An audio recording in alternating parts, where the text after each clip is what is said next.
There's something interesting I discovered after turning 50. The less I chased trends, the more free I felt.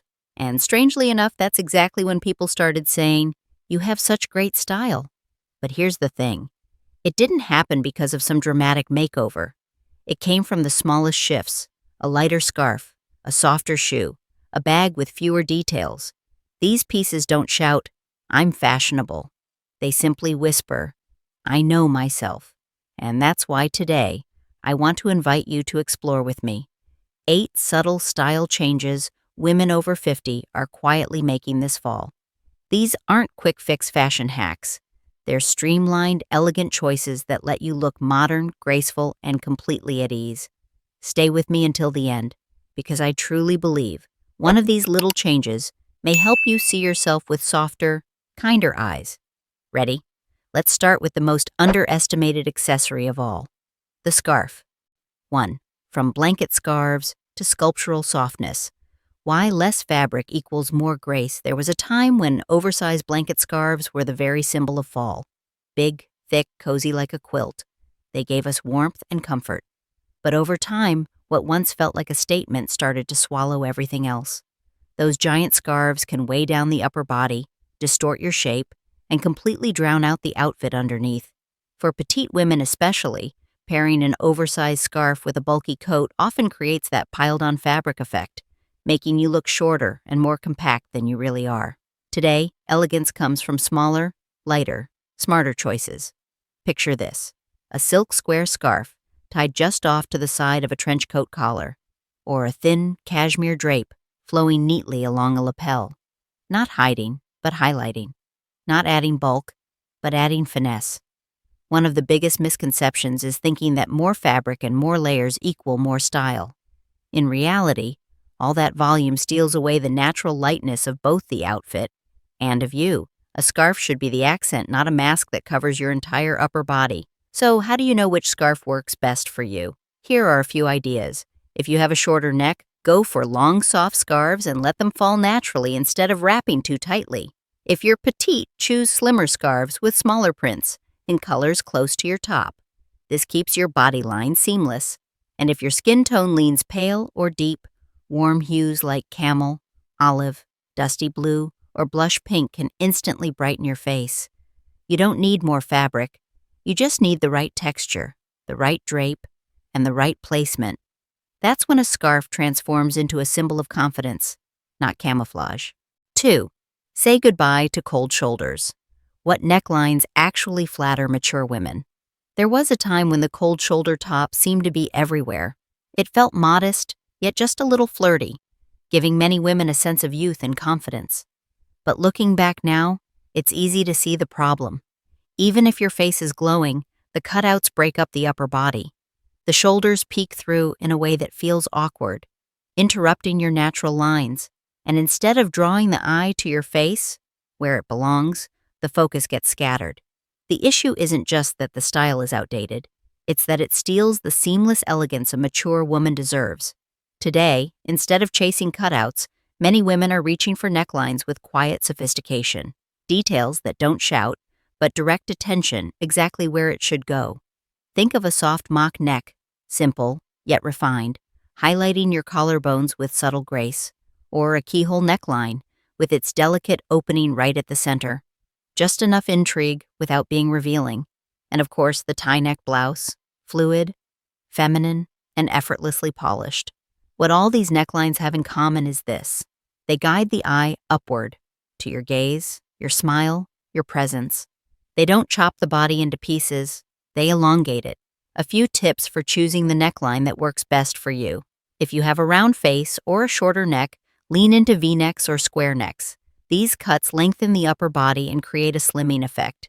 If you have a naturally long, elegant neck, embrace tie necks, high crew necks, or even mock necks. They'll enhance what you already have. And when you do wear higher necklines, remember, keep the earrings simple. A small, neat pair will keep the look balanced and light without stealing the show. Because after 50, allure isn't about how much skin you show. It's about where you guide the eye, gracefully, intentionally, and with quiet confidence. 3. High shine is out. How matte leather and suede signal quiet luxury. There was a time when glossy leather was all the rage. It caught the light, turned heads, and made you feel bold and fashion-forward. But over the years, many women began to notice something. That shiny leather is like the fast food of fashion. It looks tempting at first, but it doesn't age well. It cracks, it wrinkles, and it reflects light in a way that quickly feels over the top. After just a few wears, you'll spot creases at the elbows, rough patches on the shoulders. And in daylight, that shiny surface often cheapens the entire outfit, when what you really want is refinement. On top of that, it's not exactly comfortable. Patent-like leather tends to be stiff, hot, and unyielding, and every step you take seems to come with that awkward squeak or swish. By contrast, matte leather and suede have quietly taken center stage for women who value elegance after 50. They don't scream for attention. They don't blind you with shine. Instead, they soften the look, add depth, and instantly feel more expensive. Slip on a burgundy suede trench coat, and you'll know what I mean. The fabric moves with you, fluid and graceful instead of rigid. Its warm, muted tones also brighten the skin, especially in crisp fall weather. Or if you love a layered look with a little edge, try a beige biker jacket in matte leather. It pairs beautifully with knits, silk blouses, or a classic turtleneck. Polished, but never loud. The rule of thumb is simple. The less light a fabric reflects, the better it drapes. And the easier it is to style with other textures. Instead of relying on shine, you're creating presence through depth. And depth always reads as confidence. Quiet, assured, and never in need of showiness. And speaking of confidence, nothing reveals it more clearly than jewelry. Up next, let's talk about why those old matching jewelry sets are fading away, and the new way to wear pieces that look refined while still letting your personality shine. 4. Jewelry sets are dead. The new rules of accessorizing over 50. There was a time when I believed wearing a full matching jewelry set, necklace, earrings, bracelet, all identical, was the mark of polish and sophistication. Everything looked coordinated, neatly tied together. But as the years passed, I began to feel something was missing. Missing personality, missing ease, missing individuality. A perfectly matched set feels less like your story and more like a pre-packaged combo. It doesn't show choice. It doesn't show you. That's why today, those old jewelry sets are quietly disappearing from the wardrobes of women with real style. Not because they're unattractive, but because they're impersonal. Instead, subtle layering and thoughtful mixing of metals have become the modern way to wear jewelry. Quiet, intentional, yet deeply expressive. Picture this: a delicate gold chain resting close to the neck, a longer silver necklace with a tiny charm layered over it, a bracelet that blends both silver and gold around the wrist. Together they don't match, they harmonize, telling a story of texture, memory, and meaning. When you wear jewelry this way, people don't just see accessories. They see choice. They see style. They see you. Of course, there's one common mistake. It happens when every single piece tries to steal the spotlight. Chunky necklace, oversized earrings, bold bracelets, all fighting for attention. And the result? Your face, the very feature that should shine brightest, gets lost. Jewelry should never shout. It should whisper, at the right time, in the right way. After 50, jewelry doesn't need to match. It just needs to blend with intention. Not too much, just the right pieces that feel like an extension of you. Choose not to impress, but to express. Not to prove, but to tell your story. Gently, yet unmistakably. And since we're talking about combinations that once felt safe but now deserve a second look, we can't skip the classic pairing of long tunics and black leggings. In the next section, we'll uncover why this go-to outfit can actually make you look shorter, and what smarter alternatives you can reach for this fall. 5. The death of the tunic and legging combo. What to wear instead. That still covers. The long tunic with black leggings. It's a combo so many women over 50 have leaned on. It's easy. It's comfortable. It covers the stomach, hips, and thighs, those areas that may not feel quite the same as they used to. And most of all, it feels safe. But here's the truth. What feels safe can sometimes make us look smaller. Tunic tops usually stop mid-thigh, cutting the body in half. Pair them with tight leggings. And yes, you look neat, but you also lose visual height. The silhouette becomes chopped, leaving you covered but not elongated. There's no line for the eye to follow, no real focal point, and over time, this go-to outfit can make you appear shorter and even drained of energy. So what can you wear instead that still offers coverage and comfort, but looks more modern? The answer? A sweater vest layered over a crisp white shirt, paired with straight leg pants. This combination gives you the same length as a tunic, but with far more structure. The vertical lines of the shirt and vest guide the eye upward and downward, creating length without exposing skin. You can let the shirt hem peek out naturally under the vest, pair it with straight jeans or tailored trousers, and suddenly the whole look feels balanced. Need extra coverage outdoors? Add an A-line coat, soft in movement but defined in shape. You're still modest, but you're no longer hiding. After 50, we don't need outfits that cover every inch. We need silhouettes that both conceal and guide the eye. Don't dress to disappear. Dress to direct attention to your face, your posture, your presence. Just one swap, from tunic to vest, from leggings to straight pants, can make you look taller, sleeker, and so much more confident. And once your overall look feels in harmony, your accessories should follow suit. Up next, we'll explore why bags with tassels, heavy details, and loud logos are fading away, and how minimalist designs speak with far more sophistication. 6. From loud bags to sculpted confidence, why minimalist accessories win. I once owned a very statement bag, tassels dangling from every corner, oversized zippers, a giant logo splashed across the front. It made me feel like I was carrying a fashion declaration. And yes, people noticed the bag. But here's the problem, they stopped noticing me. That's when it hit me.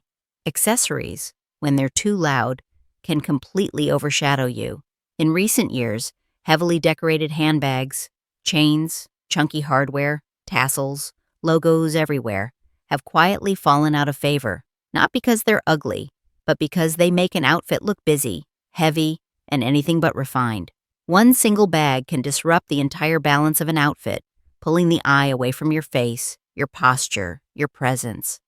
Minimalist bags, on the other hand, clean lines, sculpted shapes, little to no detailing, have become the true symbol of elegance. They don't dazzle with noise. They impress with quiet strength and structure. So how do you choose the right one for you? If you're petite, go for smaller bags with slender straps, structured in square or rectangular shapes. Proportion and polish are key. If you're taller or have broader shoulders, a softer, rounded hobo bag can balance your frame beautifully. And no matter your size, prioritize neutral colors, subtle hardware, fine materials, and sharp craftsmanship, because a beautiful bag doesn't need to demand attention. Its job is to support you. So, you shine. That's the real lesson I've learned. Accessories shouldn't steal the spotlight. They should quietly help you step into it, with presence and confidence. The right bag doesn't need to shout. It just needs to sit in perfect harmony with your proportions, your outfit, and your energy. And when it comes to accessories that leave a lasting impression, we can't ignore shoes. Up next, we'll explore why metallic footwear, once beloved for its shine, is giving way to the deep jewel-toned shoes that feel richer, more timeless, and infinitely more refined. 7. Metallic footwear mistakes. Why jewel-toned shoes feel more refined. Metallic shoes used to be a favorite for so many women. They sparkled, caught the light, and seemed like they could elevate anything, from a simple black dress to a pair of everyday jeans. But after wearing them a few times, I realized something. Unless they're crafted with real finesse, most metallic shoes end up looking more like stage props than pieces meant for everyday style. They crease easily at the toe, show wear with every step, and often start peeling after just one season. And under bright daylight, that shiny finish can make them look cheap rather than chic. That's why more women today are reaching for something richer. Jewel-toned shoes. Think emerald green, deep garnet red, sapphire blue, or soft amethyst purple. These shades still add a pop of interest to an outfit, but in a way that feels subtle, refined, and undeniably elegant. They don't glare. They don't over-reflect. They leave a quieter, longer-lasting impression. Another bonus? Jewel tones are surprisingly flattering against different skin undertones. If your complexion leans cool, try sapphire, navy, or amethyst. If you're warm-toned, go for garnet, emerald, or golden topaz. Not only do these shades look beautiful, they also elongate the leg, without the harsh cuts metallic shoes often create. They blend into the outfit instead of breaking it up. You don't need sparkle to stand out. You just need depth, a color that whispers luxury rather than shouting for attention. And jewel-tone shoes pair effortlessly with fall staples: camel, charcoal gray, rich browns, or sleek black. They hold their style season after season, far longer than any metallic trend. They don't demand you dress up. They simply glow on their own, as long as you choose wisely. And since we're talking about colors, patterns, and the right way to stand out, we can't skip animal prints. Next, we'll look at why neutral-toned animal prints are making a comeback, and how you can wear them with elegance without ever crossing into too much. 8. The right way to wear animal prints after 50 without looking loud. Animal prints have never really gone out of style. They've always been part of fashion. Bold, confident, and yes, sometimes even a little sensual. The problem isn't the print itself. The problem is how it's worn. In recent years, we've seen animal prints come back in loud, flashy versions: purple leopard, electric blue zebra, neon yellow snakeskin. At first, they seem fun and fresh, but after a season, the truth becomes clear. They're too much. They grab attention, but they swallow the entire outfit. And worst of all, people remember the print before they remember you. By contrast, neutral animal prints, done in natural tones of brown, black, beige, and gray, are what stylish women are quietly choosing now. They don't shock, they don't overpower, but they do draw the eye in just the right way. Picture a leopard print blouse in a subtle, neutral palette, or a silk scarf with a delicate snakeskin pattern, or a dress with a micro-animal print that almost reads like a classic geometric motif. Each of these adds interest, without overwhelming the woman wearing it. So how do you wear animal print with elegance and presence? Keep the scale small. Choose patterns that are even, not blotchy or overly bright. Look for fabrics with softness and flow, like silk, lightweight cotton, or viscose, so the print doesn't feel stiff. And most importantly, let the print be the star on its own. If you're wearing one pattern piece, keep the rest of your outfit simple: solid tops, solid bottoms, neutral colors, minimalist accessories. For example, a neutral leopard blouse with a brown blazer and black trousers, or an animal print scarf over a beige sweater with dark denim. That's all it takes to look striking, without ever looking loud. Because animal print isn't meant to be worn just for fun. It's a quiet statement for women who know how to use restraint. After 50, you don't need a pattern to shout for attention. You only need the right version. So your calm confidence does the talking. And with that, we've now explored 8 subtle shifts, from scarves, necklines, and fabrics to bags, shoes, and prints. None of them scream, but each one reflects the quiet choices of maturity. In the closing section, I want to leave you with one small message about presence, about beauty that doesn't need explanation, and about dressing not for others to notice, but for you to finally feel like yourself. After everything we've walked through together, from lighter scarves to shoes that no longer shine like metal, one truth stands out. You don't need to change who you are. You only need to adjust how you express it through what you wear. No more chasing trends, no more straining to look youthful. Instead, you choose pieces that feel true to you: a softer neckline, a cleaner seam, a color with depth. Nothing loud, yet everything quietly announcing your presence, not in a showy way, but in a way that cannot be overlooked. After 50, beauty is no longer about looking like someone else. It's about looking more like yourself. Clearer, stronger, and more confident than ever before. You don't need more clothes. You just need the right ones. Pieces that support the presence you've built over a lifetime. And that, my friend, is what truly makes beauty timeless. If today's video inspired you, I'd love to know. What's the first small change you'll start with? Don't forget to like, subscribe, and share this with the incredible women in your life, because every woman deserves to feel beautiful, in her own way, with maturity, confidence, and grace.